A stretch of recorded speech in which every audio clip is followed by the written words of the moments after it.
Нурлатка бил олышырга Татарстанның төрле шәһәрләреннән һәм районнарыннан 95 яшь көрәшче килде. Шуларның 30 кызлар, барлыгы 16 команда.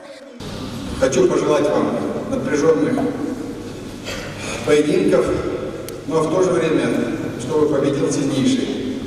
Ярышларны үткәрү урыны Нурлат шәһәре тикмәгә генә сайланмаган. Электән үк район көчле көрәшчеләре белән данланды. Бүген аларга алмаштар үсеп килә. Районның көрәшчеләре дөнья күләмендә, Россия күләмендә зур уңышларга ирешү, мин уйлыйм, ул зур шатлык ди. Безнең танылган егетләр бик күп. Дәрәҗәсе ягыннан бик югары иде бу ярышлар. Келәмдә Республика Россия халыкара ярышларда җиңү яулаган егетләр һәм кызлар. Арада дөнья беренчелегендә җиңүчеләр дә бар. Чулпан көрәшчеләр мәктәбеннән Мәдинә Рахимҗонова шундыйларның берсе. У меня кандидат в мастер спорта. Сейчас поеду 22 марта в Черемшанский район. Буду бороться.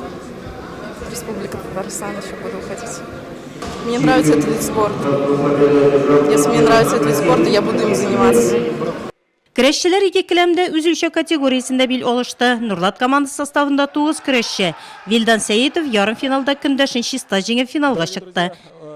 Эти соревнования, серьезные соревнования, тут много сильных. Бу бит җитди ярышлар, көндәшләр көчле. Монда җиңсәң Россия беренчелегенә, аннан халыкара турнирларда көрәшергә мөмкин. Ә минем планнар зурдан. 11 сыйныфны тәмамлагач, үземне спортка багышларга телим.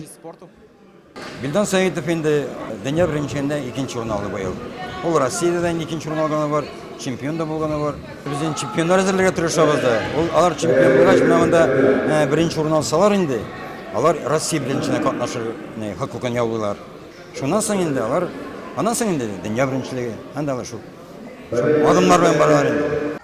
Көрәш бик киеренке барды. Бер генә кагыйдә бозуда хөкемдарлар игътибарыннан читтә калмады. Чөнки монда җиңүчеләргә алга таба Россия җыелма командасына эләгү, Россия беренчелегенә көрәшү, халыкара турнирларда катнашу мөмкинлеге ачылды. Андый бәхет Вилдан Сәетовка елмайды.